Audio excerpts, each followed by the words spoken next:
कोई भी सपना साकार करने के लिए सबसे जरूरी है सही कोच का होना। चुनिए अक्षर एकेडमी को और करें अपने CGPSC एंड CG व्यापम का सपना साकार। Download the app now.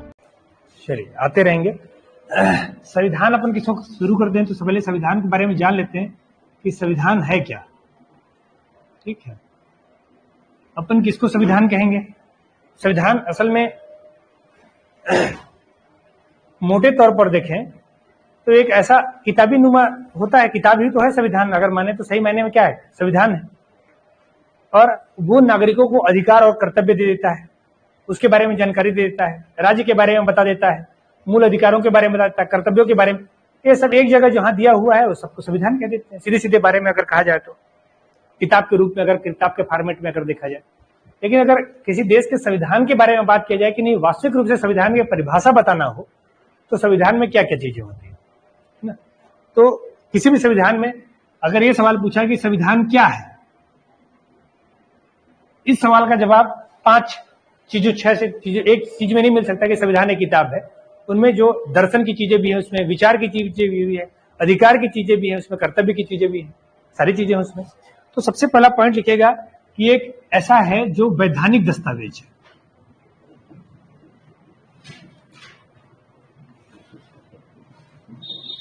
कैसा दस्तावेज है? वैधानिक। वैधानिक दस्तावेज कहने का मतलब होता है कि कानूनी रूप से अगर देखा जाए, अवैधानिक दस्तावेज क्या होता है और वैधानिक दस्तावेज क्या होता है। वैधानिक दस्तावेज का मतलब होता है कि जो लिखित रूप से दिया गया है, अधिनियम में पारित करके किया गया है, राज्य की, देश की जनता द्वारा निर्मित किया गया हो और सभी लोगों में समान रूप से मान्य हो। सभी रूप में भारतीय जो संविधान है वो सभी लोगों में समान रूप से मान्य है कि नहीं? कोई ऐसा व्यक्ति है क्या कह सकता है कि मैं इस संविधान को नहीं मानता हूं? कोई ऐसा व्यक्ति नहीं होगा। वैधानिक रूप से कैसा है, सारे लोग मान्य होते हैं और इसका निर्माण जनता के प्रतिनिधियों ने भी किया है, इसलिए वो क्या हो जाता है, वैधानिक दस्तावेज है। वैधानिक दस्तावेज कहने का मतलब यह है कि किसी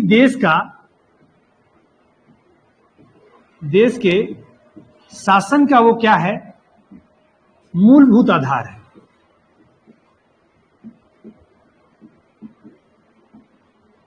मूलभूत आधार कहने का मतलब ये होता है कि शासन संचालन इसी वैधानिक दस्तावेज के माध्यम से होता है, कोई और वैधानिक दस्तावेज नहीं। मूल दस्तावेज क्या है? आपका संविधान। उस संवैधानिक दस्तावेज के आधार पर ही शासन का संचालन किया जाता है। ठीक। दूसरा क्या कहता है कि ये जो मूलभूत आदर्श है, मूलभूत आदर्श है,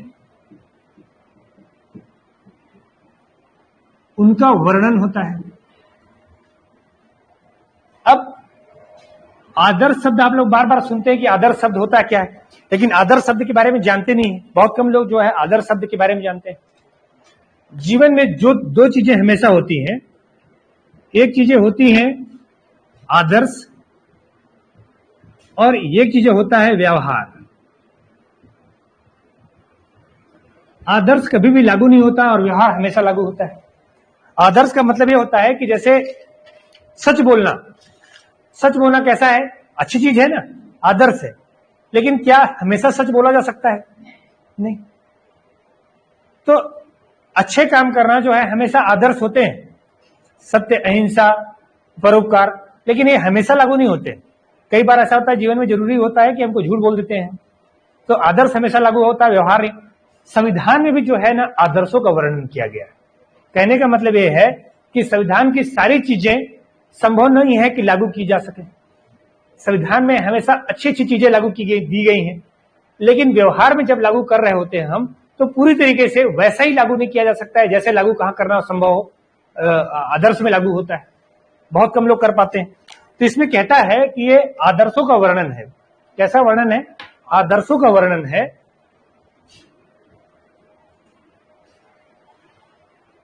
और वो आदर्श कैसे होते हैं कि सरकार के विभिन्न अंगों एवं कार्य प्रणाली को जोड़ते हैं। इन आदर्शों की वजह से सभी विभिन्न सरकार के जितने भी अंग होंगे अंग कहने का मतलब रहता है अलग अलग विभाग होंगे, अलग अलग वर्गों में बटे होंगे, अलग अलग जाति धर्म के लोग बटे होंगे और उनकी कार्यप्रणाली करने का तरीका भी सबका अलग अलग है। निजी क्षेत्र है, सहकारी क्षेत्र है, सार्वजनिक क्षेत्र है, सब काम करने का प्रणाली उनका क्या है, अलग अलग है। निजी क्षेत्र कैसे काम करते हैं, व्यक्तिगत लाभ के लिए काम करते हैं। सार्वजनिक क्षेत्र कैसे काम करते हैं, सामूहिक हित के लिए काम करते हैं। तो ऐसी स्थिति में जो मूलभूत आदर्श हैं वो लोग इन कार्य प्रणाली को जोड़ने का काम करते हैं। हर संविधान में होगा, भारत के संविधान के बारे में बात नहीं कर रहा हूं, दुनिया के किसी भी संविधान में ये तत्व मौजूद होते हैं। तीसरा कहता है कि संविधान जो है राजनैतिक व्यवस्था के बुनियादी अंग है। राजनीतिक व्यवस्था का बुनियादी अंग क्या होता है? बुनियादी का मतलब होता है बुनियाद, वही नींव। और राजनीतिक व्यवस्था का, अगर संविधान हर व्यक्ति को, जो भी संविधान का जानकार है, हर व्यक्ति राजनीतिक रूप से प्रशिक्षित हो जाता है कि मेरे अधिकार क्या हैं और इन अधिकारों को प्राप्त करने के लिए मेरे क्या कर्तव्य होंगे। हमेशा अधिकार और कर्तव्य साथ चलते हैं। अधिकार और कर्तव्य जो है वो कैसे चलेंगे, साथ चलते हैं। अधिकार और कर्तव्य कैसे साथ चलते हैं मैं बता देता हूं। जैसे मान लीजिए उदाहरण के तौर पर आप एक घर में रहते हैं, भारत भी हमारा एक घर है, उस घर में माता पिता भाई बहन सब लोग हैं हमारे पास, और उस घर में हमारे अधिकार है कि हम उस घर में क्या कर सकते हैं, खान पान का व्यवहार कर सकते हैं, हम जीवन चलाने के लिए अपना कुछ खर्चा ले सकते हैं। जैसे अभी आप लोग पढ़ाई के लिए खर्च लेते हो, ये आपका अधिकार है कि नहीं उस घर से। लेकिन वो अधिकार की प्राप्ति होती कब है, जब आप कर्तव्य सही ढंग से अपना पूरा करो। अगर माँ बाप का सम्मान कर रहे हो, इज्जत कर रहे हो, तो आपको मिलेगा मौका। दिए गए जो काम है उनको आप निष्ठापूर्वक ईमानदारी से करते हो तो आपको क्या मिलेगा, अगली बार फिर मौका मिलेगा। और अगर आप उनका सम्मान नहीं करते हो, उनको प्रेम नहीं देते हो, तो छोटा भाई भी आपका काम नहीं करेगा। आपके अधिकार तब तक है जब तक आप कर्तव्यों का पालन करते रहोगे।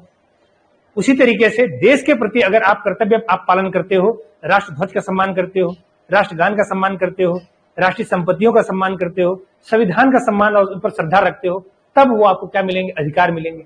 और वो अधिकार कैसे अधिकार मिलेंगे, स्वतंत्रता का अधिकार, शिक्षा का अधिकार, समानता का अधिकार, व्यक्तिगत स्वतंत्रता का अधिकार। ये अधिकार आपको कब मिलेंगे, जब आप उनके कर्तव्यों का पालन करोगे।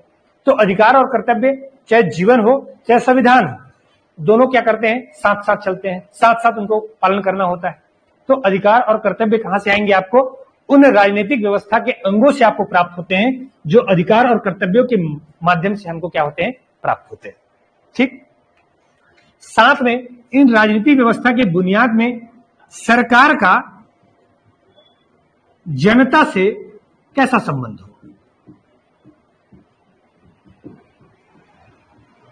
सरकार का जनता से कैसे संबंध हो, यह तय होता है राजनीतिक व्यवस्था के आधार पर।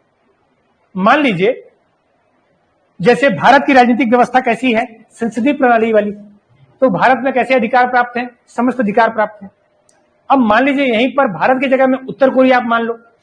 उत्तर कोरिया कैसा शासन व्यवस्था वाला है, तानाशाही शासन व्यवस्था है। इससे पहले क्यूबा भी तानाशाही व्यवस्था है। तो क्या वहां की जनता को कैसे अधिकार प्राप्त होंगे, अपेक्षाकृत कम अधिकार प्राप्त होंगे। ये कौन तय करता है, भारत का किसी भी देश का संविधान तय करता है कि वहां के नागरिकों से सरकार के कैसे संबंध है। ये कौन तय करेगा, संविधान तय करेगा। तो विश्व के कभी किसी भी संविधान में यह व्यवस्था तय हो जाती है कि सरकार यानी राजनीतिक व्यवस्था वो और जनता के बीच कैसे संबंध है। तानाशाही वाली व्यवस्था समय राजशाही वाली व्यवस्था संबंधी है, संसदीय शासन व्यवस्था वाली संबंध है, अध्यक्षतात्मक शासन व्यवस्था है। ये सब आगे अपन पढ़ेंगे शासन व्यवस्था के बारे में। लेकिन वो संबंधों का तय होना कहां से, व्यवस्था के बारे में ये पता चल चुका होता है भारत के संविधान से या विश्व के किसी भी संविधान से।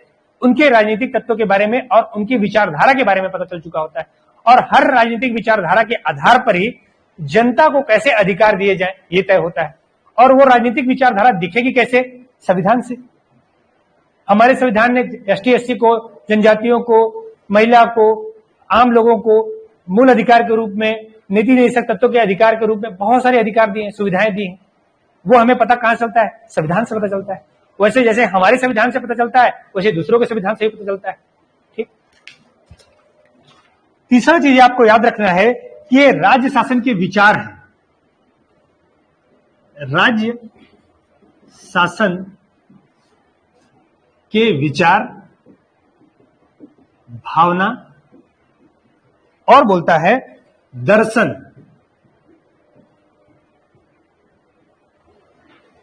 यहां पर राज्य कहने का मतलब छत्तीसगढ़ राज्य से नहीं, गुजरात राज्य से नहीं, यहां पर राज्य कहने का मतलब होता है देश से है। राजनीतिक प्रणाली में राज्य शब्द जो इस्तेमाल किया जाता है किसके संदर्भ में किया जाता है? देश के संदर्भ में किया जाता है। राज्य के, अगर राज्य शब्द आता है आपके पास कभी भी कि राज्य क्या है, तो किसी भी राज्य की स्थापना के लिए एक प्रमुख तत्व होता है जनसंख्या, दूसरा होता है भौगोलिक क्षेत्र, तीसरा होता है संविधान और चौथा होता है संप्रभुता। ये चार तत्व अगर मौजूद हैं तो आप क्या कह सकते हो कि वो राज्य है। जनसंख्या हम सब हैं, भौगोलिक क्षेत्र पूरा भारत का एक भौगोलिक क्षेत्र होगा, एक नियम कानून की व्यवस्था होगी जो संविधान कहलाएगा, और सबसे महत्वपूर्ण चीज होती है संप्रभुता। जैसे ब्रिटेन ने भारत पर कब्जा कर लिया, ब्रिटेन ने भारत पर क्या कर लिया? कब्जा कर लिया। तो हमारे यहां जो शासन व्यवस्था चल रही थी ब्रिटेन का अधिकार हो गया था, भारत एक राज्य के रूप में स्थापित नहीं था। तो भारत एक राज्य के रूप में सही मायने में, क्योंकि संप्रभुता का मतलब होता है कि आंतरिक रूप से और बाह्य रूप से निर्णय लेने में आप क्या हो? पूरी तरीके से स्वतंत्र हो, तभी आप क्या कहेंगे? संप्रभु। प्रभु मतलब भगवान, प्रभु कैसे हैं? ब्रह्म भगवान। तो उससे ऊंचा कोई हो ही ना, चाहे आंतरिक रूप से चाहे बाह्य रूप से। तो राज्य से ऊपर कोई है क्या? राज्य से ऊपर कोई नहीं। ठीक, तो ये चार तत्व क्या होते हैं? राज्य के संदर्भ में होते हैं। तो जब भी राज्य शब्द आएगा ये चार तत्वों का होना बहुत जरूरी है। और संविधान के बारे में आप क्या बता सकते हैं? ये विचार भावनाएं तो आप समझते हो। ये दर्शन क्या होता है? दर्शन वो शब्द है जिससे यह पता चलता है जिस दृष्टि से देखा जाए। तो किस दृष्टि से देखा जाए? वो दृष्टि जो तार्किक दृष्टिकोण से देख रहा हो, किसी भी तत्व को अंधविश्वास के तत्वों से लेकर ना चल रहा हो, अब उनको कैसा कर रहा हो? प्रत्यक्ष के आधार पर प्रमाणित कर रहा हो, यह तय कर रहा हो कि जो हम कर रहे हैं वो वास्तविक में न्यायपूर्ण है या नहीं, अन्यायपूर्ण तो नहीं। जब ये दर्शन का भाव आता है, ये देखने का व्यक्तित्व पैदा हो जाता है व्यक्ति के अंदर, तो वो व्यक्ति अपने राज्य की जनसंख्या के साथ क्या नहीं करता है? गलत व्यवहार नहीं करता है, उनके साथ अनुचित व्यवहार नहीं करता है। तो उस दर्शन का पता चलता है, उस संविधान से पता चलेगा कि राज्य के दृष्टिकोण जैसे संबंध होते हैं ना, वैसे ही दृष्टिकोण से कि जनता को, जैसे अशोक ने अपनी जनता को कैसे माना था? प्रजा के समान माना था कि सारी जनता मेरी प्रजा के समान है। ये उसका दर्शन था, ये उसका विचारधारा था, उसके शासन का मूल प्रबंध था। संविधान से भी यह पता चलता है कि अपने राज्य जिनके ऊपर शासन करने वाले हैं हम, उनके बारे में क्या सोचते हैं, क्या विचार रखते हैं, किस तरह का शासन देना चाहते हैं, किस तरह का सुविधाएं देना चाहते हैं। क्लियर? ये उनके दर्शन से पता चलता है।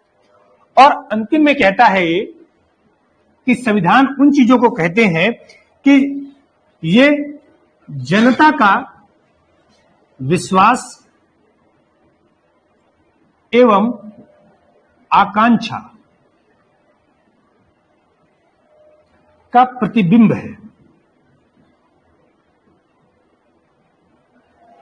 जनता का और विश्वास और आकांक्षा का क्या प्रतिबिंब है? जनता आखिर में चाहती क्या है? जब भारतीय संविधान का निर्माण हुआ तो भारतीय संविधान के जो प्रमुख लोग थे वो जनता द्वारा चुने गए थे, जनता के प्रतिनिधि थे। मतलब वो किसको प्रेजेंट कर रहे थे? जनता को रिप्रेजेंट कर रहे थे। तो जो भी विचार, जो भी इन्होंने संविधान में जो चीज डाली वो अपनी मर्जी से तो नहीं डाली। जो जनता स्वतंत्रता आंदोलन के दौरान जो जनता अपना इच्छा जागृत कर रही थी, जाहिर कर रही थी कि हमको ये अधिकार दे दो, हमको ये अधिकार दे दो, उन्हीं अधिकारों के आधार पर क्या बना? भारत का संविधान बना। तो भारत का जो संविधान है या विश्व का कोई भी संविधान होता है, वो जनता जिन तत्वों पर भरोसा करती है, इन परंपराओं पर जिन पर विश्वास करती है, जिन नियमों पर भरोसा करती है, जो उनके सामाजिक रीति रिवाज होते हैं, उनके आधार पर जो उसकी आकांक्षा होती है, इच्छा होती है, उन इच्छा का क्या है? वो दर्पण है। वैज एज इट इज ये कहा जाए कि जो जनता चाह रही थी उन जनता के इच्छाओं को क्या लिख दिया गया है? लिपिबद्ध कर दिया गया है, लिख कर दिया गया। कौन कौन से अधिकार चाहती थी, कौन कौन से कर्तव्य चाहती थी, क्योंकि तो जनता के प्रतिनिधि तो इसका क्या कर रहे थे? निर्माण कर रहे थे। संविधान इसको कह देते हैं। और लास्ट लाइन में अगर देखा जाए, सबसे लास्ट लाइन में अगर मैं कहूं कि संविधान क्या है, तो सीधे सीधे तौर पर क्या कह सकते हो कि नागरिकों के अधिकार एवं कर्तव्यों की क्या है, सूची है। ठीक, नागरिक के जो भी अधिकार दिए गए हैं वो और जो कर्तव्य बताए गए हैं नागरिकों को, उन संबंध में काम करने के लिए जो कहा गया है वो सब कब सूची के रूप में क्या दे दिया गया है, ये आपके संविधान कहा जाएगा। तो मोटे तौर पर अपन मोटे तौर पर समझ लें कई चीजों में, एक वैधानिक दस्तावेज है, मूलभूत आदर्श का वर्णन वाला जो चीज होगा, जो लिस्ट होगा आदर्श वाला, वो कहलाएगा, जिसमें कार्यप्रणाली के बारे में भी बताया गया है। साथ में राजनीतिक व्यवस्था कैसी होगी, प्रजातंत्र वाली होगी, तानाशाही व्यवस्था होगी, या संसदीय शासन व्यवस्था वाली होगी, या कैसा होगा, लोकतंत्र होगा, इसके बारे में बता दिया जाता है। और सरकार और जनता के बीच कैसे संबंध है, इनका निर्धारण कर देता है संविधान। राज्य के शासन की मूल भावना, विचार, उसके दर्शन के बारे में संविधान बता देता है। और साथ में वो बता देता है कि जनता का क्या है, नागरिकों का अधिकार और कर्तव्य जो सूची, जिस सूची में दिया गया है उसको संविधान कहेंगे। भारत का ही संविधान नहीं, विश्व के सभी संविधानों के बारे में वही। ठीक, अब ये तो संविधान का है, लेकिन सबसे पहले अगर संविधान बना तो कहां बना? अब इंग्लैंड में अलिखित। ठीक, और लिखित वाला कहां बन गया? अमेरिका में। दो चीजों बता दिए आप कि सबसे पहले अगर संविधान की जननी वाला देश है, संविधान की जननी वाला अगर देश कहा जाए, संविधान की अगर पैदा करने वाला पहला देश है तो वो कौन है? ब्रिटेन। और पहला लिखित संविधान अगर देखा जाए तो किसने बनाया? अमेरिका ने।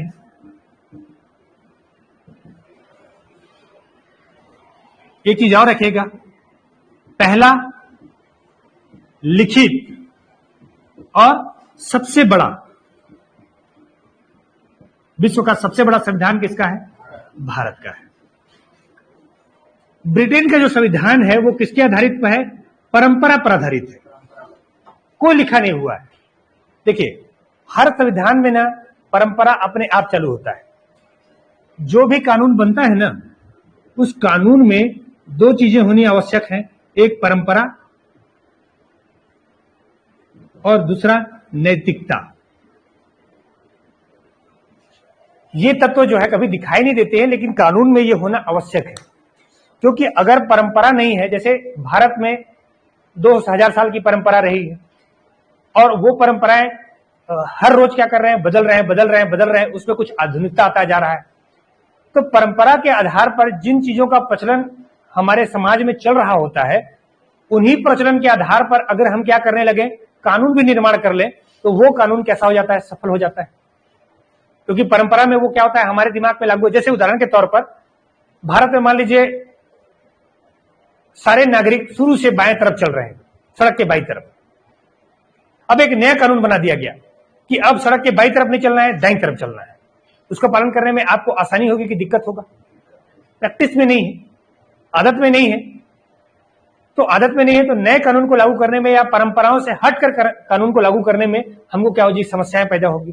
तो इसलिए जब भी किसी कानून का निर्माण किया जाता है जिस भी समाज के लिए, उस समाज में एक क्या चीज जरूरी होता है? परंपराओं का पालन करना बहुत जरूरी होता है। और साथ में परंपराओं के साथ में क्या होनी चाहिए? नैतिकता होनी चाहिए। ब्रिटेन ने जो संविधान की जननी वाला देश था, उसने सारे कानून कैसे बनाए? परंपरा के आधार पर। सारे कानून उसके किसके आधार पर है? परंपरा के आधार पर। जो परंपरागत रूप से चलते थे वही क्या हो गए? लिपिबद्ध ढंग से बना गया, वो कानून बन गए। संविधान का निर्माण हुआ ही नहीं कभी। और अमेरिका ने अपना सिर्फ 2 जो डिक्लेरेशन था उसका, अमेरिका का स्वतंत्रता की घोषणा थी, उसके आधार पर उसने क्या कर दिया? संविधान बन गया। और जो नागरिक अधिकार थे धीरे बाद में कानून बनते गए। लेकिन भारत ने क्या किया? भारत में क्या किया? परंपरा के आधार पर संविधान तो है जो वर्षों से चला आ रहा है, लेकिन विश्व के सारे संविधानों का क्या किया? अध्ययन किया और एक नया संविधान बना लिया, निर्मित कर दिया। तो ये शब्द पूछा गया है कि संविधान की जननी वाला देश कौन है? तो ब्रिटेन है। लेकिन पहला संविधान किसने बनाया? अमेरिका ने बनाया। और भारत जो है, भारत का संविधान कैसा है? विश्व का सबसे बड़ा और लिखित संविधान, सबसे विशिष्ट संविधान है। विस्तृत हो जाने का उसका कारण भी यही था कि उसने राज्यों के बारे में अलग बताया, विशेषता में अपन पढ़ेंगे आगे। उसने राज्यों के बारे में अलग कानून बनाया, केंद्र के बारे में अलग कानून बनाया, ST SC OBC के बारे में अलग कानून बनाया, नागरिकों के अधिकार के बारे में अलग, कर्तव्यों के बारे में अलग, शिक्षा के बारे में अलग, सारे क्षेत्रों के बारे में, केंद्र संबंधों के बारे में अलग अलग अलग नियम व्यवस्था बना दी। इसलिए संविधान क्या हो गया, बड़ा होता गया, बड़ा होता गया, विस्तृत होता गया। ठीक, अब अगर हम देखें तो भारत का संवैधानिक विकास, सबसे पहले अपन क्या पढ़ेंगे, संवैधानिक विकास को। ठीक है, क्योंकि संविधान को आप सीधे पढ़ना शुरू करोगे तो आपको समझ में नहीं आएगा, क्योंकि भारत के संविधान एक दिन का कार्यक्रम नहीं था। भारत के संविधान का निर्माण, हाँ ये भी है एक, ठीक है, कितना, 2 वर्ष 11 माह और 18 दिन, ये डाटा के हिसाब से सही है। लेकिन अगर आप अप्रत्यक्ष रूप से देखें तो भारतीय संविधान का निर्माण कितने दिन में हुआ पता है? जब से भारतीय सभ्यता का विकास हुआ है, तब से भारत के संविधान, उसका प्रभाव आपको दिखाई देगा। क्योंकि भारत, हाँ, जब से भारतीय सभ्यता का निर्माण हुआ है तब से लेकर आज तक लगातार अभी भी संविधान निर्माण की स्थिति में, अभी भी संविधान बन गया है, पूरी तरीके से बन गया है, लेकिन हर रोज संवैधानिक संशोधनों के माध्यम से, हर रोज सुप्रीम कोर्ट के न्याय निर्णय के माध्यम से, हर रोज संविधान को क्या कर रहे होते हैं, अपडेट कर रहे होते हैं। अभी भी ऐसी अवस्था में नहीं आ पाया कि संविधान अपन मान ले कंप्लीट हो गया, क्योंकि अगर जिस दिन संविधान को कंप्लीट मान लेंगे उस दिन संविधान में संशोधन होना ही बंद हो जाएगा। अभी भी निर्माण की इस अवस्था में। और भारतीय सभ्यता के निर्माण से अगर देखेंगे तो आधुनिक भारत में अंग्रेजों के आने के बाद से नियम कानून कुछ ज्यादा बनने लगे। इससे पहले जो शासन चलता था और शिवगामी देवी के हिसाब से चलता था, शिवगामी देवी समझ रहे हैं, उसके वचन गए, उसका क्या हो जाता था शासन। जितने राजा थे उतने ही राजा क्या करते थे, न्याय निर्माण करते थे और उन्हीं का क्या है, नियम कानून चलता था। सबसे पहले इतिहास में अगर आप देखेंगे तो वैदिक संस्कृति में, उसमें नियम कानून अलग तरह के थे। फिर मौर्य साम्राज्य आ गया, उनके अलग नियम हो गए। गुप्त साम्राज्य में अलग नियम हो गए। उत्तर भारत में अलग कानून चलता था, दक्षिण भारत में अलग कानून चलता था। मुस्लिम आ गए, मुस्लिमों ने तो क्या कर दिया, जजिया कर वगैरह लगाना शुरू कर दिया, उसके नियम ही अलग हो गए। हिंदुओं और गैर हिंदुओं में भेद करने लगे वो लोग। और अब आ गए अंग्रेज। तो आधुनिक भारत में अगर देखा जाए तो अंग्रेज अपने आप को सबसे होशियार समझते थे और ये मानते थे कि हम लोग क्या है, दूसरों से ज्यादा प्रशिक्षित है। तो अंग्रेजों ने क्या किया, भारतीय संविधान का कानूनी आधार पर अगर आप देखें तो भारतीय संविधान का निर्माण अंग्रेजों के आने के बाद से शुरू होता है। परंपरा तो हमेशा चलते आ रही है, तो अंग्रेजों के बाद। तो भारतीय संविधान में जो संवैधानिक विकास अपन देखेंगे वो 2 भागों में देखेंगे। भारतीय संविधान का जो संवैधानिक विकास है,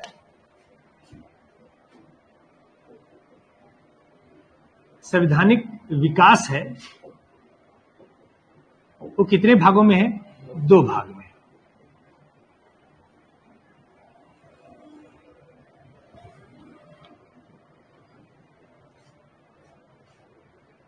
इसका जो पहला भाग है, अच्छा इससे पहले वाला थोड़ा सा बैकग्राउंड बना देता हूं मैं आपको। साधारण तरीके से 1600 ईस्वी में एलिजाबेथ के काल में, आप ये सब लोग जानते हैं, एलिजाबेथ के शासन काल में किसका कंपनी गठन हुआ, ईस्ट इंडिया कंपनी का क्या हो गया, गठन हो गया। और वो लोग भारत के साथ व्यापार करने के लिए नहीं, पूर्व के साथ व्यापार करने के लिए आए। पूर्व के साथ मतलब पूरब के जितने भी देश थे, वो लोग पश्चिम में, पूरब के जितने भी देश थे सबके साथ व्यापार करने के लिए आए थे। लेकिन उनमें सबसे बड़ा जगह कौन सा था, भारत। जो भारत भी था, बांग्लादेश भी था, म्यांमार भी था, नेपाल भी था। पूरा भारतीय उपमहाद्वीप जो आज दिखाई देता है वो सब क्या थे, भारत के हिस्से थे। कहीं से भी तय नहीं किया जा सकता था कि ये भारत है और ये पाकिस्तान है। उस समय पाकिस्तान का निर्माण भी नहीं हुआ था और बांग्लादेश भी नहीं बना था, म्यांमार भी अलग नहीं हुआ था और नेपाल भी भारत का हिस्सा हुआ करता था। ठीक, तो सारे क्षेत्र क्या है, भारतीय उपमहाद्वीप में यानी पूर्वी क्षेत्र में व्यापार करने के लिए वो क्या गए, आ गए यहां पर।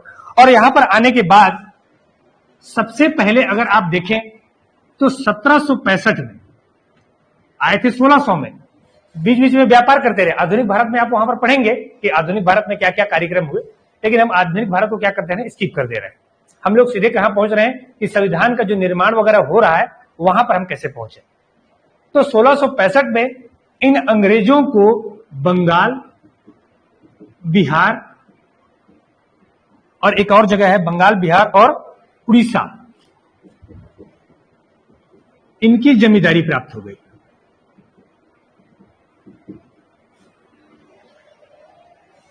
अब जब बंगाल, बिहार और उड़ीसा की जमींदारी प्राप्त हो गई, कहने का मतलब यह है कि अप्रत्यक्ष रूप से अगर देखा जाए तो इनका शासन ही स्थापित हो गया, क्योंकि बंगाल, बिहार, उड़ीसा अपने आप में बहुत बड़े क्षेत्र थे। बंगाल, बिहार, उड़ीसा क्या है अपने आप में।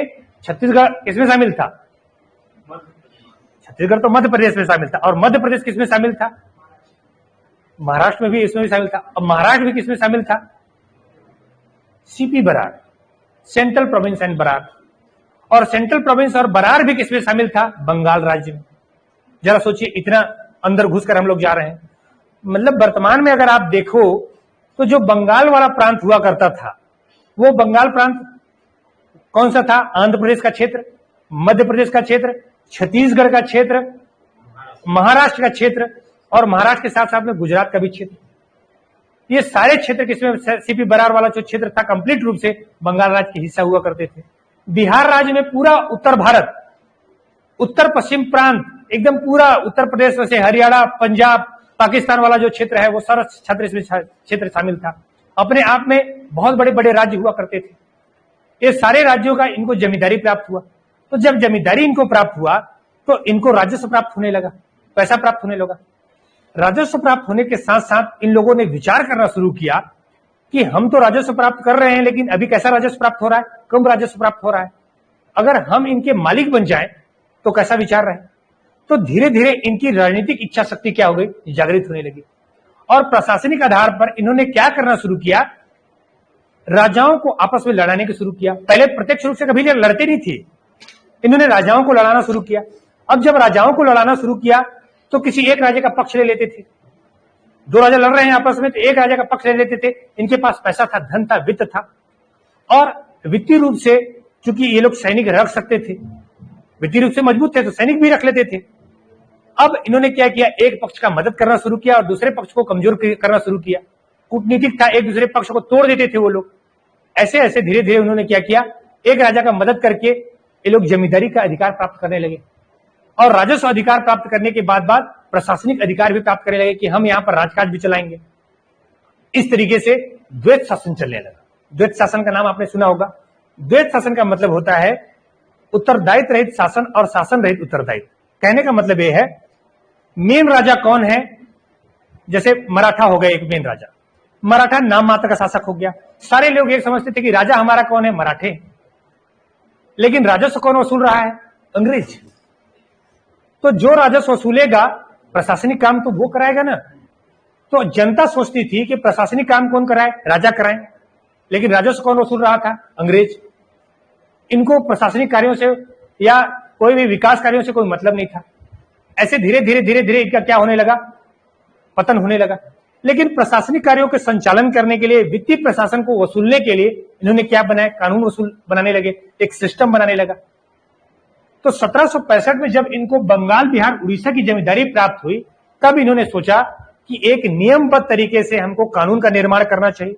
एक नियमबद्ध, और ये राजस्व किसको देने लगे? ब्रिटेन सरकार को भी देने लगे, क्योंकि ब्रिटेन सरकार इसमें हिस्सा लेती थी अपना, क्योंकि वही तो क्या करती थी? इनको व्यापार करने के लिए भेजी थी, और व्यापार में जो लाभ होता था टैक्स के रूप में ब्रिटेन सरकार को क्या करना था? उनको वापस करना होता था, पहुंचाना होता था।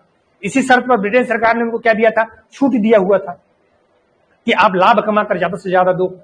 तो सबसे पहला जो इनके लिए कानून बना, जमींदारी प्राप्त करने के बाद जो क्रम से कानून बना, वो कैसे क्रम प्राप्त हुआ? Regulating act 1773। 1773 में कौन सा एक्ट आया? Regulating act. पहले लिस्ट बना लीजिए, फिर आगे एक एक करके पढ़ लेंगे अपन। Regulating act.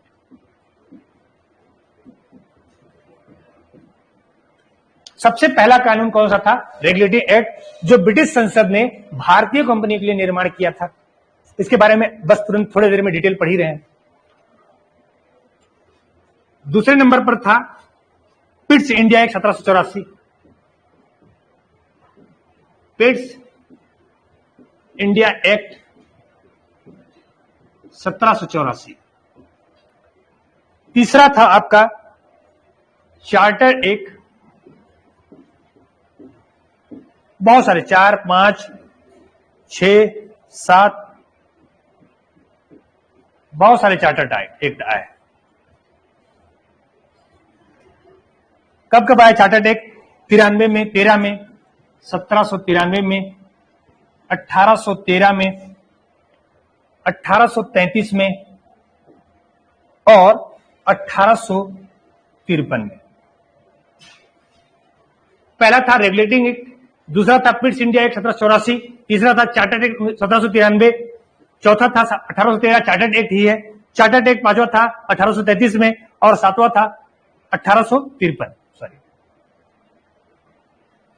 1857 नहीं, वो क्या है 1853। यहां तक का जो शासन था कंपनी का शासन था। किसका शासन था? कंपनी का। क्योंकि अभी तक सरकार ने, मतलब ब्रिटेन सरकार ने अभी तक यहां पर अपने कब्जे में नहीं लिया था। ये सब कानून किसकी, कौन बना रहा है? ब्रिटेन सरकार ही बना रही है, कंपनी को दे देती है, कंपनी इसको लागू करवाती है। मतलब कंपनी के मांग पर, कंपनी की इच्छा अनुरूप, जनता के अनुरूप नहीं, जनता के इच्छा अनुरूप नहीं था वो। किसके अनुरूप था? कंपनी के इच्छा अनुरूप। और कंपनी क्या चाहती थी? लाभ। तो जो भी लाभ के लिए उसको कानून बनवाना पड़ता था वो कानून बना देती थी और कहती थी देखो ब्रिटेन सरकार ने कानून बनाया है और आप सबको उसको मानना पड़ेगा। साथ में क्या है, ब्रिटिश सरकार ये भी चाहती थी कि कंपनी एक नियंत्रण में रहे, अनियंत्रित ना हो जाए, इसलिए कानून का निर्माण होता था। तो समय समय पर ब्रिटिश सरकार क्या करती थी कि इन कानूनों का निर्माण करती थी कंपनियों के लिए। लेकिन दूसरे भाग में अगर देखा जाए वो कब होता है? 1857 के बाद। इसकी पृष्ठभूमि मैं आपको बता देता हूं। इसकी पृष्ठभूमि ऐसी थी कि कंपनी के अत्याचार बढ़ते गए। कंपनी के जब अत्याचार बढ़ते गए तो 1857 की क्या हुई? क्रांति हो गई। 1857 की जो क्रांति हुई थी वो मूल कारण यह था कि चर्बी वाले कारतूस। लेकिन चर्बी वाले कारतूस ही मेन कारण था, ऐसा कहना संभव नहीं। जो भारतीय थे या जो राजा हुआ करते थे, यहां पर जो परंपरागत राजा थे, उनके भी अधिकार छीने गए, सामाजिक अधिकार छीन लिए गए, सेना में कोई अधिकार नहीं था, भारतीय नागरिकों को कोई अधिकार नहीं दिए गए थे, भारतीय नागरिकों को कोई आर्थिक अधिकार नहीं दिए गए थे। ऐसे कंडीशन में भारतीय जो जनता थी वो पूरी तरीके से क्या हो चुकी थी? फ्रस्ट्रेट हो चुकी थी, गुस्से में आ चुकी थी। लेकिन अंतिम में क्या हुआ कि भारतीयों के लगने लगा कि नहीं, हमारा धर्म नाश हो रहा है। किस आधार पर? चर्बी वाले कारतूस के आधार पर। तो सैनिकों ने क्या कर दिया? बगावत कर दिया। और बगावत करने वाला पूरा उत्तर भारत में बगावत फैल गई। तब ब्रिटिश शासक के महसूस हुआ कि कंपनी को शासन संचालन अपने दम पर नहीं कर पाएगी और अब जो है जनता क्या हो रही है? उग्र हो रही है। ऐसी स्थिति में जब तक हम उनको सामाजिक, आर्थिक, सैनिक आधार पर अधिकार नहीं देंगे तब तक वो हमको वहां पर क्या नहीं करने देगी? शासन नहीं करने देगी। और अगर हम शासन नहीं करने देंगे तो हमारा जो वित्तीय जो पावर है, जो अधिकार है, जो सोने की चिड़िया है भारत, तो यहां से सोख रहे हैं वो। जॉर्ज सुलिवन नाम का एक व्यक्ति था। जॉर्ज सुलिवन ने कहा था कि हमारी प्रकृति जो है वो स्पंज की तरह काम करती है। कैसे काम करती है? स्पंज की तरह। जो गंगा के किनारे सारी अच्छी चीजों को सोख लेते हैं, गंगा किनारे मतलब भारत, गंगा के किनारे सारी अच्छी चीजों को हम सोख लेते हैं, और टेम्स के किनारे, टेम्स मतलब ब्रिटेन, इंग्लैंड, टेम्स नदी के किनारे, तो टेम्स के किनारे हम छोड़ाते हैं। तो इनकी प्रकृति कैसी थी? लूटने की प्रवृत्ति थी। इनका मुख्य ध्येय यही था कि अधिक से अधिक लाभ कमाया जाए। गंगा के किनारे सारी अच्छी चीजों को ले आते थे और जाके छोड़ कहां देते थे? वो ब्रिटेन में, यानी टेम्स किनारे के अंदर। तो अब ब्रिटेन सरकार को यह महसूस होने लगा कि अब का जो शासन संचालन है वो बिना भारतीयों को अधिकार दिए संभव नहीं हो पाएगा। तो 1857 के बाद का जो शासन है वो कंपनी के शासन का अंत कर दिया जाता है और ब्रिटिश क्राउन का शासन स्थापित हो जाता है। ब्रिटिश क्राउन कहने का मतलब है सम्राट का शासन या जो महारानी है उनका शासन, जो भी ब्रिटिश राजगद्दी पर बैठेगा उसका शासन रहेगा। अब कंपनी कैसे हो गई? कंपनी समाप्त कर दिया गया। अब शासन कौन संचालन करने लगा? ब्रिटिश पार्लियामेंट का शासन, जो ब्रिटिश क्राउन के माध्यम से संचालित किया जाता है। उसके अंतर्गत भारत में बहुत सारे संवैधानिक विकास हुए, जो कहां से 1857 से लेकर 1947 तक होता रहा। अब उसका अपन एक लिस्ट लिख लेते हैं, कौन कौन से उसके नाम है। उसमें पहला है भारत शासन अधिनियम 1958। भारत शासन अधिनियम 1958, सॉरी 1858। दूसरा है भारत परिषद अधिनियम,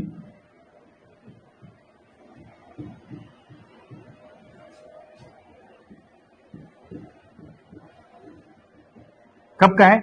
1861। तीसरा है भारत परिषद अधिनियम 1892। भारत परिषद अधिनियम 1892। चौथा है भारत परिषद अधिनियम 1909। भारत परिषद अधिनियम 1909 और इसी को कहा जाता है मार्ले मिंटो सुधार। डिटेल पढ़ेंगे इसका। मार्ले वो था भारत सचिव हुआ करता था और मिंटो जो था वो गवर्नर जनरल, इसलिए मार्लो मिंटो सुधार बोल देते हैं। पांचवा था इसमें भारत शासन अधिनियम 1919। भारत शासन अधिनियम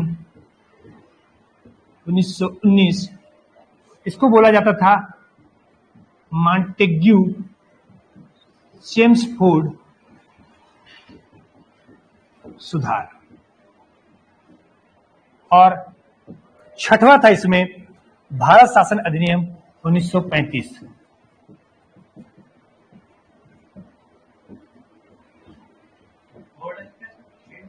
फोर्ड, हाँ, 1935। और सातवां और अंतिम है इसमें भारत स्वतंत्रता अधिनियम 1947। भारत स्वतंत्रता अधिनियम 1947।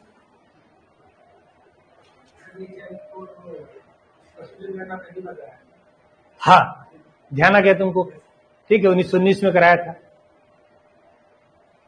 पहला कौन था? भारत शासन अधिनियम 1858। इसमें मूल बदलाव ये किया गया कि कंपनी के शासन का अंत कर दिया गया और एक आदमी ऐसा रखा गया जो भारत मंत्री हुआ कर, जैसे अभी कैबिनेट मंत्री होते हैं ना, वैसे ही एक मंत्री होगा कहां? ब्रिटेन में, जो कहलाएगा भारत सचिव। और उसके लिए एक मतलब 4-5 लोगों का सदस्य टीम बना दिया गया कि भारत का शासन संचालन करने के लिए ये होगा। तो वहां से भी भारत, और यहां पर क्या होता था? गवर्नर जनरल और उसकी टीम, वहां पर एक टीम हो गया, यहां पर एक टीम हो गया, ऐसा शासन संचालन करते थे। और बाकी कुछ नहीं है। ये भारत स्वतंत्रता अधिनियम पर इतना समझिएगा, क्रम देख लीजिए। 1961 में, फिर 1992 में, 1909 में, ये बहुत काफी महत्वपूर्ण है, ये भी बहुत महत्वपूर्ण है। चेम्सफोर्ड सुधार, भारत शासन। ये वाला 1947 का जो भारत का स्वतंत्रता प्राप्त हुआ है हमको, वो भारत में कोई अधिनियम निर्माण नहीं हुआ है। वो निर्माण कहां हुआ है? ब्रिटेन में ही निर्माण हुआ है। ब्रिटेन ने एक अधिनियम बनाकर, कानून बनाकर भारत को और पाकिस्तान को स्वतंत्र किया है, और दोनों के एक साथ। पाकिस्तान के लिए स्वतंत्रता अधिनियम अलग से पारित नहीं हुआ है। भारतीय स्वतंत्रता अधिनियम 1947 के अंतर्गत ही भारत और पाकिस्तान दोनों को स्वतंत्र किया गया है। और कहा गया है कि भारत और पाकिस्तान दो अधिराज्य होंगे, अलग अलग राज्य होंगे, जो ब्रिटेन के सत्ता से क्या कर दिए जाएंगे? मुक्त कर दिए जाएंगे। और भारत में क्या होगा? संसदीय शासन व्यवस्था होगा। और वहां पर भी संसदीय शासन व्यवस्था रखा गया, लेकिन वहां पर गवर्नर जनरल का शासन रख दिया गया। वो बनाएगा कौन? अपना मोहम्मद अली जिन्ना। और भारत में व्यवस्था कैसी दी गई? राष्ट्रपति शासन व्यवस्था की व्यवस्था दी गई कि यहाँ पर राष्ट्रपति प्रधानमंत्री ऐसे होंगे। ठीक, बाद में उसने भी अपना गणतंत्रात्मक शासन व्यवस्था बना लिया, लेकिन वो धर्म के आधार पर गठित राज्य था, और भारत जो है धर्म निरपेक्षता पर आधारित गठित राज्य था।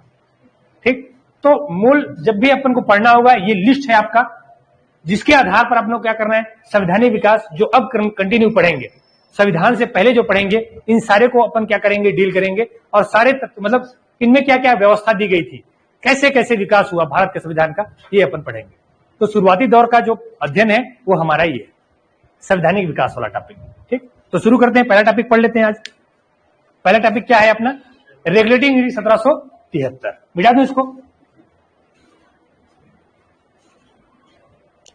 इधर ऑनलाइन वालों को समझ में आ रहा है? नहीं समझ में आ रहा है? ये संवैधानिक विकास थोड़ा सा बोरिंग लगता है भाई, लेकिन यहां से ये समझ लो कि 2-3 क्वेश्चन आते ही हैं। आना ही है, एक बार में आना है 2-3 क्वेश्चन। नहीं, ऐसा नहीं। क्रांति वंती पूछ लेता हूँ। व्यापम का कोई ऐसा बटा हुआ नहीं है। वो तो लिखता है, वो तो भी नहीं लिखता है संवैधानिक विकास, वो तो लिख देता है संविधान, राजनीतिक व्यवस्था, बस इतना ही लिखता है। ठीक,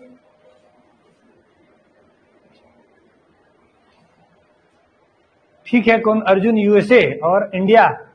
ठीक है, अर्जुन लिख रहा है कविता। अरे समझने की कोशिश कर रही हूँ कविता, कोशिश मत करो भाई, समझो। अभी तो शुरू ही नहीं किए हैं, अभी तो ऐसे ही टाइम पास कर रहे थे। अभी जो कर रहे थे अपन क्या है वो, इसको समझ, बेसिक है, इसके बारे में कोई समझने की जरूरत नहीं, इसमें से कोई क्वेश्चन नहीं आएगा। जो अभी तक चर्चा की उसमें से कोई क्वेश्चन नहीं। ठीक, अभी तो चूंकि विषय को शुरू करते हैं तो स्ट्रक्चर को समझना जरूरी होता है। अब जो रेगुलेटिंग एक्ट से पढ़ रहे हैं कविता, वहां से अपन पढ़ेंगे कंटिन्यू।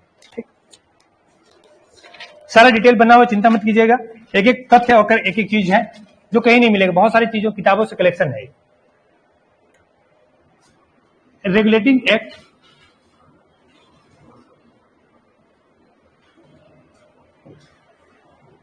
एक 1772 के 73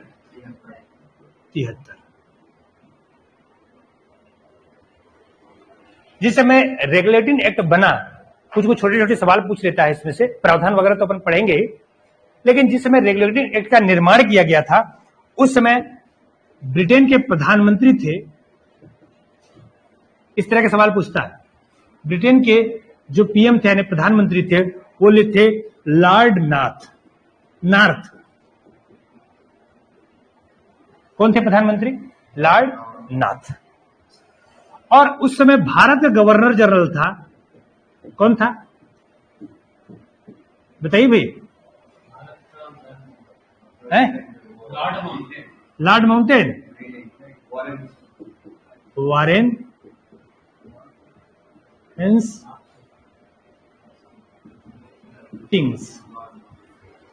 माउंटेन जो है ना वो सबसे लास्ट में है, वो जाते समय था, समझ रहे कि नहीं? तो एक चीज का, एक प्रवृत्ति का ध्यान दीजिएगा। वो प्रवृत्ति क्या होती है मैं आपको बता देता हूं। हमारी मानसिक अवस्था की प्रवृत्ति ये होती है कि वो कान से सुनता है, दिमाग में डाल देता है, आंख से देखता है और दिमाग में डाल देता है। मन का यही प्रवृत्ति है। मन का कोई आंख कान नहीं होता है, आपका ही आंख कान ही जो है मन का आंख होता है। तो इस बात का स्टूडेंट होने के नाते बड़े ही ध्यान से इसका प्रयोग किया कीजिए, क्योंकि आप जो बोलते हो उसका दूसरे के कान में घुसेगा और उसके दिमाग में जाएगा, और जो आप आंख में देख रहे हो उसके कान में जाएगा। तो अगर आंसर कंफर्म पता है, या तो कंफर्म नहीं पता है तो हम क्या करें, देख कर बताएं, कोई समस्या नहीं है। क्योंकि उससे क्या हो जाएगा, आपके दिमाग को भी असर करता है। जब आप कई बार आप किसी बात को बोल चुके हो ना, वो आपको लगेगा कि नहीं यही तो था, अनजाने में गलती हो जाती है। ये परीक्षा में अक्सर है, क्योंकि परीक्षा किस पर काम करेगा, याददाश्त के आधार पर। वो तो ना देखेगा ना सुनेगा, वो याददाश्त के आधार पर होगा। तो दिमाग में उन्हीं चीजों को डालना है जो प्योर है। दिमाग में उन चीजों को बिल्कुल डालने की कोशिश नहीं करनी है जो प्योर नहीं, क्योंकि उसका प्रभाव कहां पड़ने वाला है, पेपर पर। और पेपर किसको देना है, आपको। ठीक है, तो मैं यहां पर सुनकर क्या कर सकता हूं, मुस्कुरा सकता हूं, लेकिन आप पर उसका क्या पड़ेगा, बहुत विपरीत असर पड़ेगा। तो इसलिए ख्याल रखिए इस बात का कि हम बोल रहे हैं तो वो कंफर्म है क्या, क्योंकि हमारे साथ साथ बहुत सारे लोगों का भविष्य जुड़ा हुआ है इससे। तो याद तो वही करना है। और दूसरा, कभी किसी का भरोसा मत करो। पढ़ाई में कभी किसी का भरोसा मत करो जब तक अपने आंख से ना देख लो। कोई बताया, मैं भी बताऊं, चेक कर लो। चेक करोगे, यहां से पढ़कर जाओगे, किसी चीज को चेक करोगे, हमेशा याद रहेगा, हमेशा याद रहेगा। तो जीवन में हर चीज को कैसा करना है, तार्किक बनना है। न्यूटन ने अगर न्यूटन का सिद्धांत दिया है कि ऊपर में गुरुत्वाकर्षण होता है, एक बार चेक कर लो ना, गिरता है कि नहीं गिरता है, हमेशा की याद हो जाएगा कि हाँ गिरता है। जो भी सिद्धांत दिया, किसी ने भी सिद्धांत दिया, 2 मिनट लगता है चेक करने में। तो किसी को सिद्धांत को मानने से पहले आप क्या कर लो, चेक कर लो। लॉर्ड नॉर्थ जो थे, इसमें क्या थे, पहले पीएम थे। इस समय पहले पीएम नहीं थे वहां के, लेकिन जिस समय रेगुलेटिंग एक्ट पास हुआ उस समय लॉर्ड नॉर्थ जो है वहां पर पीएम थे। और भारत के गवर्नर जनरल कौन थे, वारेन हेस्टिंग्स। दोनों सवाल पूछा है, लॉर्ड नॉर्थ वाला नहीं पूछा हुआ है, वारेन हेस्टिंग्स के बारे में पूछा हुआ है। और यह भी ध्यान रखना है, जो सवाल पूछा हुआ है कि भारत में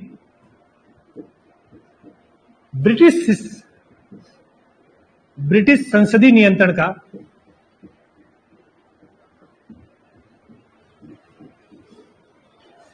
ये मतलब इस कानून के रूप में ये पहला प्रयास था। इससे पहले ब्रिटेन ने कंपनी के लिए या भारत के लिए कोई कानून का निर्माण नहीं किया था।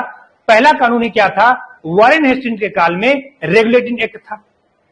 याद रहेगा, पहला कानून कौन सा था, रेगुलेटिंग एक्ट 1773। वो किसने बनाया था, वारेन हेस्टिंग्स काल में बना हुआ था। ब्रिटेन सरकार का पहला प्रयास था रेगुलेटिंग एक्ट के रूप में। एकदम यही याद करना है आपको, घर जाके याद नहीं करना है। और इसमें जो प्रमुख प्रावधान थे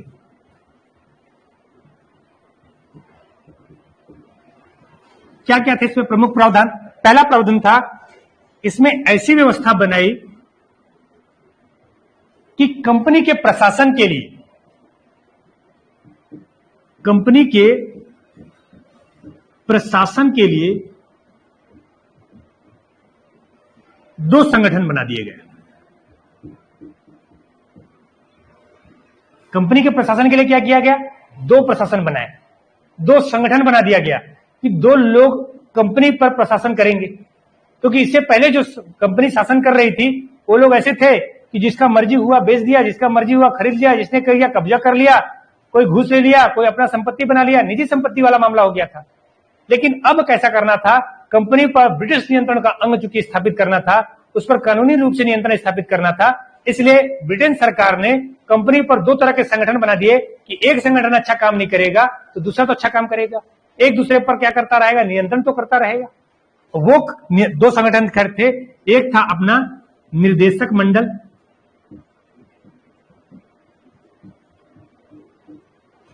और दूसरा था हितधारक मंडल।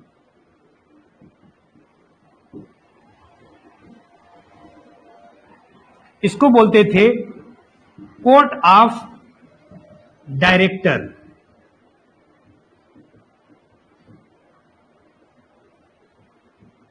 और इसको बोलते थे कोर्ट ऑफ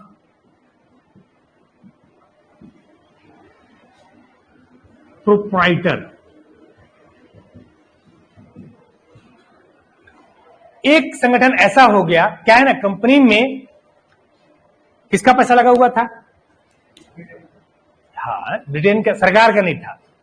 कंपनी में शेयर धारक हुआ करते थे। शेयर धारक मतलब जैसे ये तो ईस्ट इंडिया कंपनी एक प्राइवेट कंपनी थी ना, सरकारी कंपनी तो थी नहीं। तो प्राइवेट कंपनी में क्या होता है, अभी जैसे आते हो तो आईपीओ लगता है ना, आईपीओ समझते हो कि नहीं? जैसे कोई पैसा लगाते हैं, जैसे हमारी कंपनी, जैसे टाटा की कंपनी, तो टाटा में टाटा का उतना पैसा थोड़ी ना अकेले का, उसमें तो हम सबका भी पैसा है ना।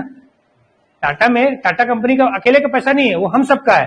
तो हम लोग उसमें शेयर होल्डर, कहीं ना कहीं जो भी उसमें पैसा लगाया होगा, मतलब आम जनता का जो पैसा लगा हुआ है, चाहे जिस भी माध्यम, शेयर मार्केट से लगा हुआ है, चाहे किसी भी माध्यम से लगा हो, चाहे बैंकों का पैसा लगा हो, चाहे कोई भी पैसा हो, वो कोई ना कोई व्यक्ति उसमें क्या करता है? अपना शेयर रखता है। वो शेयर प्रोप्राइटर्स है। तो प्रोप्राइटर्स का एक नया मंडल बना दिया गया कि आप अगर वहां पर जाकर व्यापार कर रहे हो तो क्या व्यापार कर रहे हो, क्या लाभ कमा रहे हो, कितना लाभ खुद रखते हो, कितना लाभ हमें देते हो, कितना नुकसान हुआ, इसके बारे में रहेगा। और दूसरा मंडल हुआ जाएगा कोर्ट ऑफ डायरेक्टर्स, जो कंपनी को निर्देशित कर रहे हैं कि कंपनी को ऐसे संचालन करना है, ऐसे संचालन है। अभी भी यही होता है, कोर्ट ऑफ डायरेक्टर और प्रोप्राइटर्स हमेशा मौजूद होते हैं। लेकिन प्रोप्राइटर जो हितधारक मंडल है, जो शेयर धारक है, वो अपना नियम कानून नहीं चलाते। सिर्फ निर्देशक मंडल क्या करता है? अभी नियम कानून चलाता है।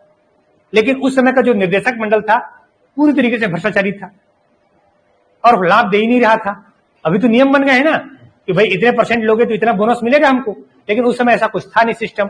तो इसलिए ब्रिटेन सरकार को 1773 के रेगुलेटरी एक्ट के माध्यम से 2 दल बनाने पड़ गए, 2 संगठन बनाने पड़ गए। एक हितधारकों का मंडल, वो भी नजर रखते थे, और दूसरा मंडल हुआ करता था डायरेक्टर्स का मंडल, जो भी क्या करते थे? कंपनी का संचालन किया करते थे। 2 मंडल हो गए इसमें।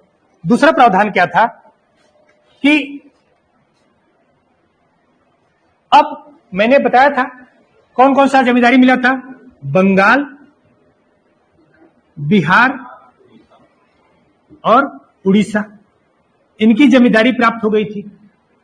और इन जमींदारों को प्राप्त करने के बाद बंगाल, यानी बंगाल, कलकत्ता, जैसे कलकत्ता लिखते, कलकत्ता,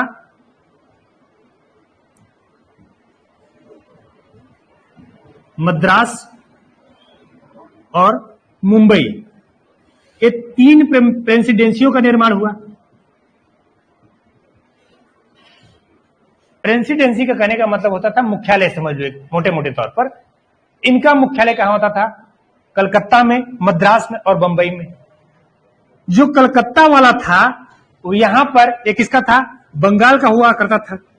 बंगाल राज्य का जो मुख्यालय था वो कहां? कलकत्ता वाला था। और बंगाल राज्य का जो गवर्नर जनरल था, ये कौन था? Warren Hastings. इस अधिकार के तहत यह कह दिया गया कि जो मुंबई वाला है और जो मद्रास वाले हैं वो किसको देंगे, बंगाल वाले को रिपोर्ट करेंगे। 3 प्रेसिडेंसी थी, तीनों के अधिकार बराबर थे। कलकत्ता के, मद्रास के और चेन्नई जो प्रेसिडेंसी हुआ करती थी, तीनों के अधिकार कैसे थे, बराबर थे। लेकिन 1773 के रेगुलेटिंग एक्ट से यह कह दिया गया कि अब जो है क्या कहते हैं आपका मद्रास वाले और मुंबई वाले, ये दोनों अपना रिपोर्ट, अपने प्रशासन का रिपोर्ट, अपने आय का रिपोर्ट, अपने राजस्व का रिपोर्ट किसको देंगे, बंगाल को। अब बंगाल का गवर्नर जनरल क्या कहा जाने लगा, सॉरी, बंगाल का जो गवर्नर था वो क्या है, बंगाल का गवर्नर, पहले गवर्नर ही था वो, अब क्या कहलाने लगा, बंगाल का गवर्नर जनरल। उन तीनों से बड़ा हो गया। समझे क्या बताना चाह रहा हूं? 3 प्रेसिडेंसी थी, उन 3 प्रेसिडेंसी में जो मालिक बन गया वो कौन बन गया, बंगाल वाला। और जो बंगाल का गवर्नर अलग था, मद्रास का गवर्नर अलग था, बंबई का गवर्नर अलग था। बंगाल के गवर्नर को क्या दे दिया गया, ताकत दे दिया गया और उसको कहा जाने लगा बंगाल का गवर्नर जनरल। सवाल ये भी पूछा हुआ है कि बंगाल का गवर्नर, प्रथम गवर्नर जनरल कौन है? कल जो हम पूछ पढ़े थे जिससे बहुत ज्यादा कंफ्यूजन है, कौन था वो? Warren Hastings. देखिए आप बोल रही थी कि कहां पढ़ेंगे, यहां पढ़ लिए। आज एक मौका आ गया कि एक कहां पर पढ़ते हैं, तो जहां पर जरूरत पड़ता है वहां पर अपन चर्चा कर लेते हैं। तो दूसरा प्रावधान क्या था, तो बंगाल, बिहार, उड़ीसा की जो जमींदारी थी, बंगाल वाले गवर्नर को कहा जाने लगा बंगाल का गवर्नर जनरल और उसको ज्यादा अधिकार दे दिए गए। एक किसके तहत दिए गए, रेगुलेटिंग एक्ट 1773 के।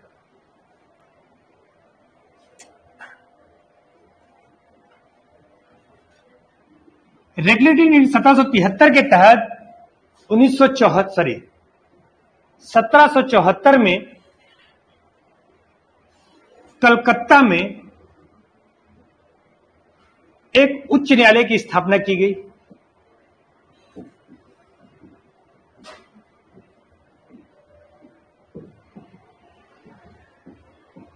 रेगुलेटिंग एक्ट के तहत क्या किया गया, उच्च नहीं है, उच्चतम है। उच्चतम मतलब समझ रहे हैं ना, सुप्रीम कोर्ट सबसे बड़ा न्यायालय। छोटे छोटे न्यायालय तो कलेक्टर को ही अधिकार प्राप्त हो जाते थे न्याय करने के लिए, लेकिन एक ऐसा न्यायालय था, उच्चतम न्यायालय बनाया था। और एक व्यक्ति का और नाम मिलता है, इसका भी नाम याद रखिएगा, एलिजा इम्पे। इनको प्रथम न्यायाधीश बनाया गया, प्रथम मुख्य न्यायाधीश। इनको प्रथम क्या बना दिया गया, मुख्य न्यायाधीश। बाद में कहानी भी है, इसकी कहानी ये है कि इसने क्या किया, वॉरेन हेस्टिंग्स बड़ा ही दुष्ट टाइप का आदमी था। तो 1774 वॉरेन हेस्टिंग्स क्या था, बड़ा ही दुष्ट तरह का आदमी था। इसने क्या किया, जो बंगाल की महारानियां थी, ये कहां चला गया, बंगाल के नवाबों के यहां चला गया और महारानियों से बोला कि अपने पूरे जेवर उतारो, पूरे सामान वामान जो है सब दो, बांधो, सब सामान जब्त करेंगे आपका सामान। और उसने दुर्व्यवहार किया और इस दुर्व्यवहार को रोकने वाला व्यक्ति था नंद कुमार, जो वहां का दीवान हुआ करता था। उसने कहा कि नहीं, आप ये दुर्व्यवहार मत करो भाई। तो नंद कुमार से किसी बात के लिए क्या हो गई, लड़ाई हो गई और नंद कुमार के ऊपर इसने जालसाजी का आरोप लगा दिया। और एलिजा इम्पे उसी समय क्या बना था, न्यायाधीश बना था। वॉरेन हेस्टिंग्स और एलिजा इम्पे का बड़ा ही आपस में क्या था, गठजोड़ था। तो उसने नंद कुमार को फांसी दिलवा दी, सीधे फांसी दिलवा दी और इस फांसी को न्यायिक हत्या की संज्ञा दी जाती है। बाद में जब वॉरेन हेस्टिंग्स इंग्लैंड पहुंचा तो उसने बंगाल के जो बेगम थी उनके पास दुर्व्यवहार चूंकि किया था, तो उस पर बंगाल के नवाब भी कम थोड़ी नहीं थे, वहां पर केस ठोके उसके ऊपर, तो उस पर महाभियोग जैसा केस चला, लेकिन अंतिम में उसको बरी कर दिया गया, बरी हो गया वो। ठीक है, तो इस तरह का कहानी वहां पर आपको एनसीईआरटी किताब में इस तरह की कहानी मिला है। न्यायिक हत्या की संज्ञा दी जाती है। एलिजा एम्पे का नाम वहां पर आता है कि एलिजा एम्पे को क्या बनाया गया था, प्रथम न्यायाधीश बनाया गया था। इसमें जो है एलिजा एम्पे एक मुख्य न्यायाधीश हुआ करता था और 3 जो है अन्य न्यायाधीश हुआ करते थे। मतलब कुल कितने न्यायाधीश थे सुप्रीम कोर्ट में, 4 लोग थे, एक मुख्य न्यायाधीश और एक मुख्य न्यायाधीश कौन था, एलिजा एम्पे, और 3 अन्य रहे होंगे। ठीक, इसके बाद कुछ छोटे छोटे अन्य प्रावधान भी थे जिसको भी आपको ध्यान रखना है। उसमें छोटे प्रावधानों में सबसे पहला प्रावधान आप देख लीजिएगा कि इसमें कहा गया, क्योंकि एक कानून लाया क्यों गया था? इसलिए लाया गया था, कंपनी के जो कर्मचारी थे, अधिकारी थे, वो व्यक्तिगत लाभ के लिए काम करने लगे थे, रिश्वत लेने से लगे थे, भ्रष्टाचार करने लगे थे। तो अब कहा गया कि जो कंपनी के अधिकारी कर्मचारी होंगे, कंपनी के कर्मचारी या अधिकारी व्यक्तिगत रूप से उपहार या क्या बोलता है, रिश्वत, हाँ रिश्वत तो नहीं था, निजी व्यापार कर लो आप इसको, निजी व्यापार नहीं करेंगे। क्या नहीं करेंगे? अब निजी रूप से कोई व्यापार नहीं कर पाएगा, अब झूठ मूठ का उपहार नहीं ले पाएगा। अब उनको कौन उपहार दे रहा है? कोई भारतीय उपहार देगा क्या? उनको नहीं देगा। लेकिन वो उपहार के नाम से लेते थे कि उनको अगर काम कराना है तो मुझे उपहार के तौर पर इतनी स्वर्ण मुद्राएं दे दो, कुछ और दे दो। तो ये उपहार क्या करेंगे? नहीं लेंगे। ये कह दिया गया कि आपको कोई देता भी है तो भी उपहार ग्रहण नहीं कर सकते हो। और निजी व्यापार तो बिल्कुल भी नहीं कर सकते हो। व्यापार करेगा तो किसके अधीन कर सकते हो? कंपनी के अधीन ही कर सकते हो। ठीक। और इसमें क्या किया गया, जो कोर्ट ऑफ डायरेक्टर्स थे उनके माध्यम से, कोर्ट ऑफ डायरेक्टर के माध्यम से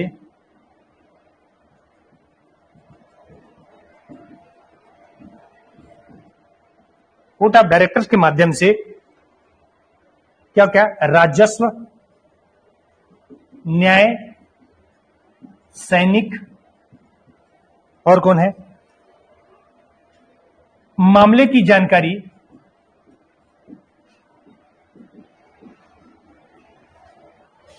ब्रिटिश संसद को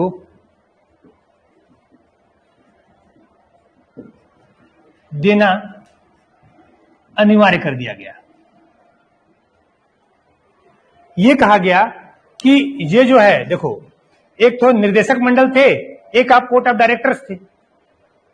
निर्देशक मंडल पेमेंट पर काम कर रहे थे। कोर्ट ऑफ डायरेक्टर्स जो थे, निर्देशक मंडल जो कोर्ट ऑफ डायरेक्टर्स हैं, वो किसके काम करते? पेमेंट पर काम करते थे। और ये लोग लाभ पर काम करते थे। इन पर नियंत्रण स्थापित करने के लिए ये लगा दिया गया। कोर्ट ऑफ डायरेक्टर्स हो गए, सॉरी कोर्ट ऑफ हितधारक वाले हो गए, प्रोप्राइटर्स हो गए। किसके नियंत्रण के लिए? इनके नियंत्रण के लिए, कि सही तरीके से काम कर रहे हो कि नहीं कर रहे हो। नहीं करोगे तो पेमेंट नहीं दूंगा, और क्या कहते हैं, भत्ता वत्ता नहीं दूंगा, और पद से हटा दूंगा। इनके नियंत्रण के लिए हो गया। और इनके नियंत्रण, अब ये लोग क्या करते थे? लाभ के लिए काम करते थे। हो सकता था ये लोग भी भ्रष्टाचार कर सकते थे कि मेरी तरफ सरकार को ज्यादा लाभ मत बताओ, ज्यादा लाभ कहां दे दो, मेरे को दे दो, बदले में मैं तुमको लाभ दूंगा। तो इनको कहा गया, इस रूप में निर्देशक कोर्ट ऑफ डायरेक्टर्स को कहा गया कि आप जो भी व्यापार करते हो, जो भी सैनिक, दीवानी, राजनीतिक, राजस्व मामला, नागरिक मामला, कुछ भी होता है, उसकी जानकारी कहां दोगे आप? ब्रिटेन के संसद को दोगे। इस तरीके से ब्रिटेन संसद कोर्ट ऑफ डायरेक्टर्स पर भी और कोर्ट ऑफ प्रोप्राइटर्स पर भी, दोनों पर नियंत्रण स्थापित कर ली। कंपनी पर भी नियंत्रण स्थापित हो गया, राजस्व पर भी नियंत्रण स्थापित हो गया, और शासन संचालन पर भी। न्याय व्यवस्था में भी क्या हो गया? एक सुप्रीम कोर्ट स्थापित कर लिया गया।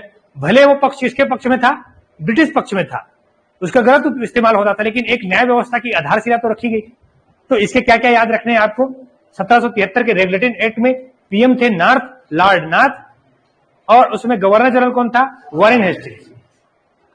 ब्रिटिश संसद का क्या था? ये पहला प्रयास था भारत में कानून बनाने के लिए। कई बार पूछा हुआ है, एमपीपीएससी का तो पेटेंट क्वेश्चन है, कई बार पूछता है। कंपनी का दो संगठन हो गया। पहला संगठन कौन था? निर्देशक मंडल। और दूसरा संगठन कौन था? हितधारक मंडल, जिसे प्रोप्राइटर्स कहा गया। प्रमुख प्रावधानों में अगर देखा जाए तो जो तीनों प्रेसिडेंसी थी, उन तीनों प्रेसिडेंसी में सबसे प्रमुख प्रेसिडेंसी कौन सा था? कलकत्ता वाला, बंगाल प्रेसिडेंसी। बंगाल के गवर्नर को क्या कहा जाने लगा? बंगाल का गवर्नर जनरल। और बंगाल का गवर्नर प्रथम कौन बना? Warren Hastings. ठीक। फिर कलकत्ता में 1774 में क्या बनाया गया? उच्चतम न्यायालय की स्थापना की गई। और पहला न्यायाधीश कौन बना? Elijah Impey. वो कहानी याद रखिएगा, एलिजा इम्पे वाला जो समझाया हूं मैं आपको, वो आपको मदद करेगा। परीक्षा में भूल जाता है नाम। और नंद कुमार को याद रखिएगा, उसके बारे में न्यायिक हत्या वाला चीज याद रख सकते हैं आप। फिर अन्य प्रावधानों में कंपनी में क्या कर दिया गया? रिश्वत लेने के लिए, व्यापार करने के लिए, उपहार लेने के लिए, हर तरह के अतिरिक्त लाभ के लिए क्या कर दिया गया? मना कर दिया गया। और साथ में कोर्ट ऑफ डायरेक्टर्स जो है, उनको कहा गया कि आप किस मामले में, राजस्व मामले में, न्याय के मामले में, सैनिक के मामले में सारी जानकारी आप कहां भेजोगे? ब्रिटेन में भेजोगे। इससे स्थापित हो गया निर्देशक मंडल और हितधारक मंडल में नियंत्रण स्थापित हो गया दोनों के बीच में। ठीक, ये था आपका 1773 का रेगुलेटरी एक्ट। मूल चीजें इतनी ही, 3-4 चीजें ही पूछता है इनमें से, बहुत ज्यादा नहीं पूछता है। आपका वारंट हिस्ट्री के बारे में पूछेगा, इनके बारे में पूछेगा। ठीक, और नेक्स्ट टॉपिक अपन पढ़ेंगे कल। ठीक है, कल थोड़ा सा पढ़ कर आइएगा। बाकी जो लिस्ट देखे हैं आप, उन लिस्ट में से सारी चीजों को लगभग पढ़कर देखिएगा कौन कौन सी चीजें हैं।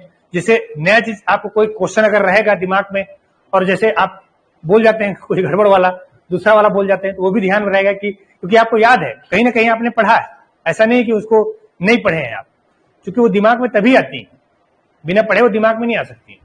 तो जब आपने पढ़ा है तो एक बार फिर से रिवाइज हो जाएगा, फिर अपन क्लास में पढ़ेंगे, फिर आप जाके वहां पर रिवाइज करोगे तो आपको सब चीजें याद हो जाएंगी।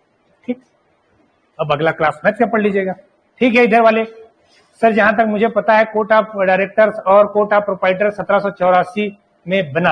हाँ, वो भी बना, वो इसलिए बना हुआ था, वो कानूनी रूप से स्थापित किया गया था, लेकिन बोर्ड यही बन गया था 1772 में। ठीक है, 1773 में, 1773। हाँ, कौन लिखा है इस मैसेज को? कविता। ठीक है, एक बार चेक कर लीजिए कविता। मैं तो बोला हूं मेरे पर भरोसा नहीं करना है, आपको चेक करना है। ठीक, चेक करके बताइएगा, अगर कहीं ऑथेंटिक सोर्स से बताती हैं तो हम लोग को क्या दिक्कत है, चेंज कर लेंगे, नया चीज सीख लेंगे अपन कि हाँ नहीं 1784 में हुआ है। ठीक, ठीक है, आज के लिए इतना ही। Thank you.